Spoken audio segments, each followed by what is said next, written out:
जय माता दी मित्रों, मैं हूं पंडित राजीव रंजन शर्मा और आज की वीडियो का मुख्य विषय है कि दीपावली लक्ष्मी पूजा में हवन क्यों नहीं करना चाहिए, घंटी क्यों नहीं बजाना चाहिए, शंख क्यों नहीं बजाते हैं और भी बहुत सारी जानकारियाँ।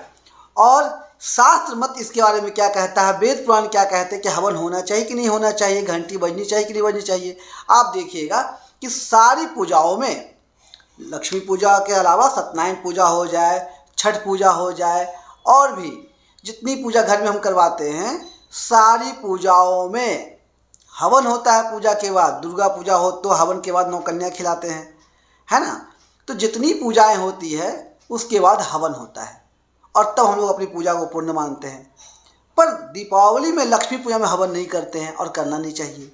दीपावली में शंखनाद भी नहीं करना चाहिए, घंटी भी नहीं बजाना चाहिए। क्यों नहीं बजाना चाहिए, इसके बारे में हम क्या कहते हैं, विद्वान मत क्या कहते हैं और शास्त्र क्या कहता है और पुराण क्या कहता है, यही जानेंगे। क्या 18 पुराण क्या कहता है इसके बारे में चारों वेद क्या कहते हैं और विद्वानों का क्या मत है और हम लोगों का क्या मत है।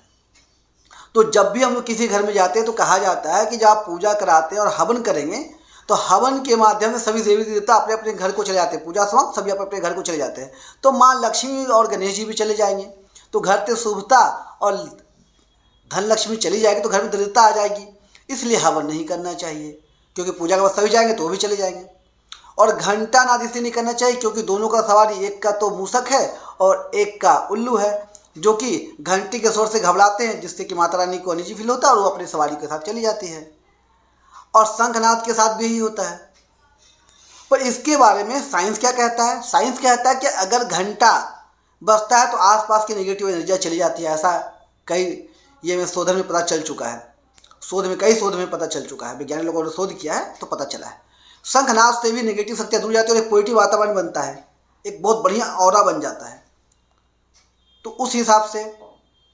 और तीसरी चीज़ क्या है कि विद्वान मत और पुराण क्या कहते हैं। तो विद्वानों का और पुराणों का कहना, पुराणों में 18 पुराणों में लिखा हुआ है कि अग्नि जो होता है वो देवताओं का मुख होता है, जिसके माध्यम से कोई भी चीज़ डायरेक्ट उनके मुख में चला जाता है।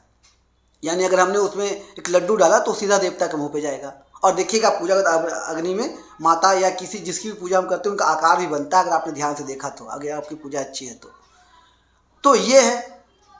घंटा नाद से उसमें भी बताया हुआ कि आसपास के चीज़ देवता बहुत प्रसन्न होते हैं, क्योंकि उनको बहुत स्वागत मिलता है, उससे स्वागत किया जाता है। आसपास की नेगेटिव एनर्जी चली जाती है, जहाँ नेगेटिव एनर्जी जाएगी वहाँ पॉजिटिव एनर्जी को आने में परेशानी नहीं होगी, आराम से आएंगे। शंखनाद से भी यही चीज़ होता है। शंख विष्णु का ये है, तो बजाने से कहा जाता है वहाँ नारायण का वास होता है और आसपास का माहौल अच्छा हो जाता है। तो दीपावली में ये करना चाहिए क्या? पुराण क्या कहते हैं? तो पुराण भी यही कहता है, विद्वान मत भी यही कहते हैं और सच्चाई यही है कि अगर आपने दीपावली के बाद हवन नहीं किया तो आपकी पूजा पूर्ण नहीं मानी जाएगी, क्योंकि पूर्णाहुति होनी चाहिए। पूर्ण आहुति वही है कि पूजा आपका पूरा तभी होगा जब आप हवन करेंगे। हवन के माध्यम से देवताओं को आप जो भोग चढ़ाएंगे वो मिलेगा, उनको सभी देवताओं को मिलता है, देवी देवताओं को मिलता है। तो अब अगर आपने हवन नहीं किया दीपावली में तो आपका पूजा बेकार है। अगर आपने लक्ष्मी पूजा में घंटी नहीं बजाई तो माँ लक्ष्मी का वहाँ वास ही नहीं होगा, जहाँ नेगेटिव एनर्जी रहेगी वहाँ माता आएगी नहीं। तो घंटी जरूर बजाना चाहिए और शंखनाद जरूर करना चाहिए और आरती भी गानी चाहिए। तो दीपावली में हवन, लक्ष्मी पूजा, आरती, शंखनाद और घंटा सभी करना चाहिए। अगर आपको वीडियो की जानकारी अच्छी लगी हो, वीडियो को लाइक, सब्सक्राइब, शेयर कर दिए, क्योंकि ऐसी जानकारी मैं लाता रहता हूँ। और कमेंट में लिख देंगे जय माता दी।